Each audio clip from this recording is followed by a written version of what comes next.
Part 3, Big Emotions, Yours and Theirs. As a school psychologist, I have noticed an increasing tendency for well-meaning parents, guardians, and teachers to pathologize children's emotions and label them as problematic, rather than understanding that all emotions are equal and okay. We try to protect children from experiencing uncomfortable emotions like worry, sadness, disappointment, and frustration, often because a child's emotional pain elicits similar discomfort in us as caring and empathetic adults.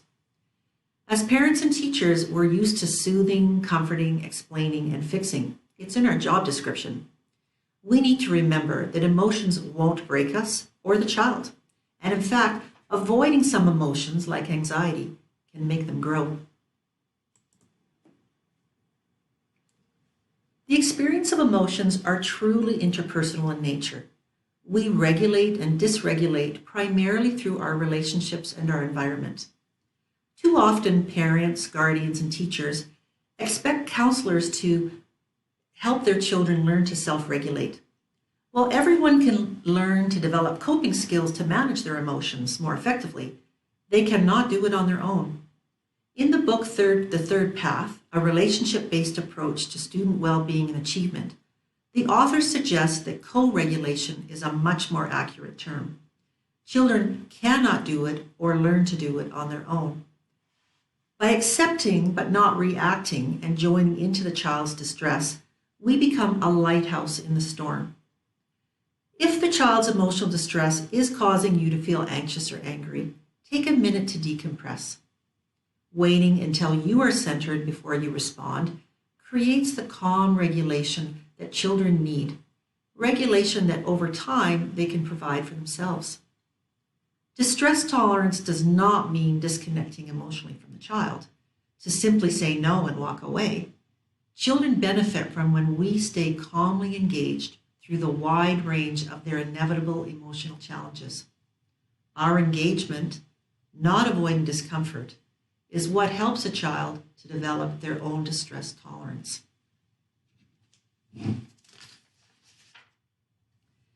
Even as adults, it's unrealistic to expect that we can always readily recognize our distress and get it together. We're a highly interdependent species, and sometimes we need to reach out to other adults for support to ground us emotionally.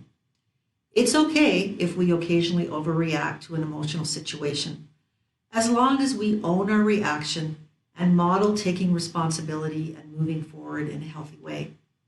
There's no shame in engaging in relationship repair as a parent or teacher.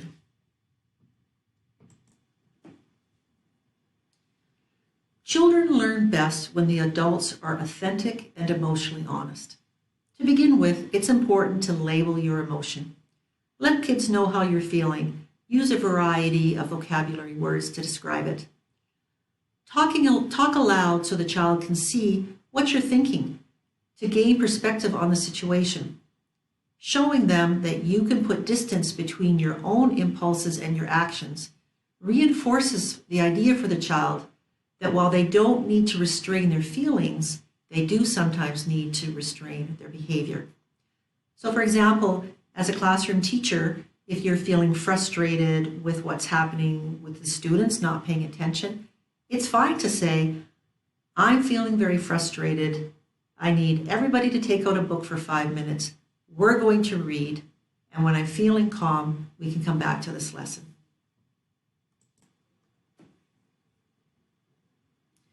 If the child won't complete a task independently or is fussing over something you know they can handle quite easily on their own, tell them you have the confidence in their ability to do this on their own, and you won't help them unless they really need it.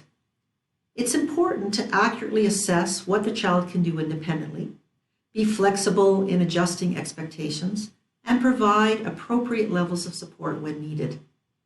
Try to avoid the temptation to dismiss or fix whatever's wrong. Be firm. If your child is used to you being with them while they engage in certain activities, move away from them for a period of time, so eventually they're completing the task or handling the situation on their own. This is a form of graduated exposure to being independent. Prompting moves a child from reactivity to receptivity. By validating the child's feelings, you can engage their thinking brain. While raising emotionally agile children means you acknowledge and accept their feelings, it does not mean that you need to tolerate and accept their irrational behavior and tantrums. You can connect while still having expectations and setting limits. When the child is ready, ask them what they need to move forward and make a reasonable plan together.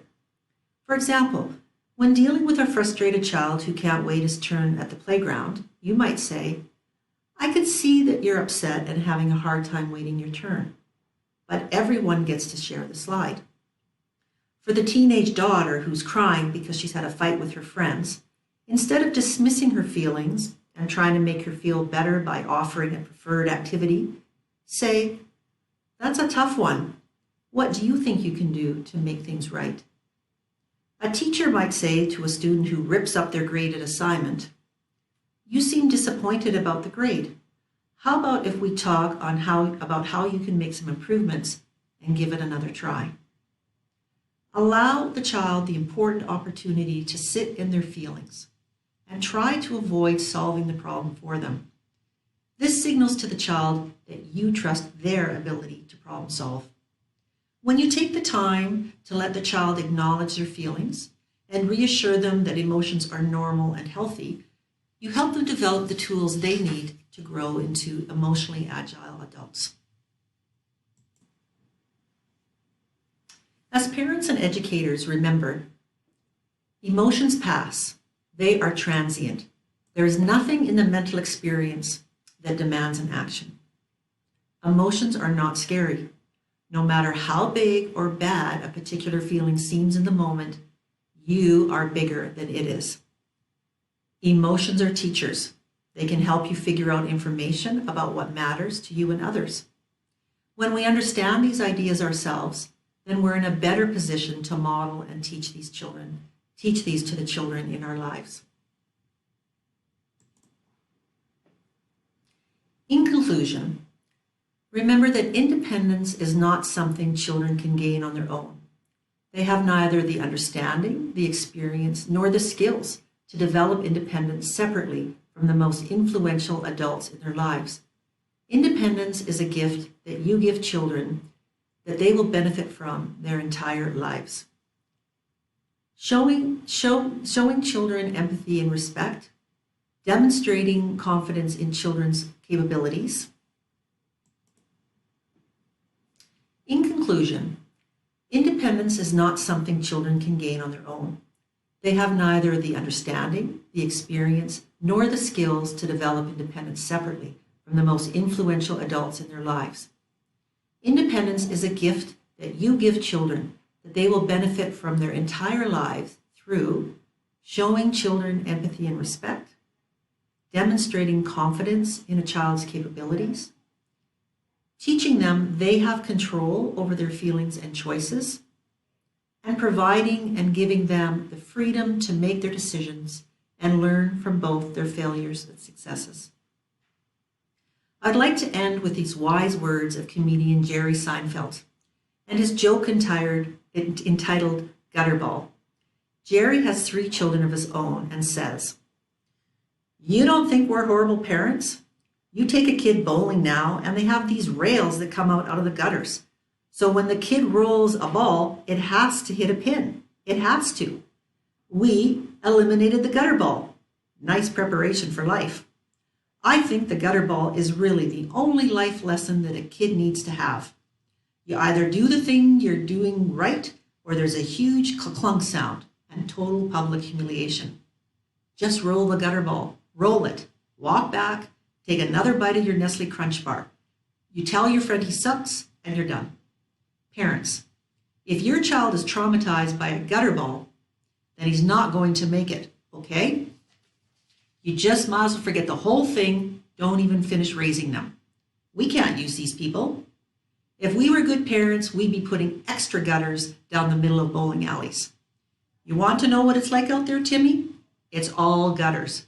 Get ready.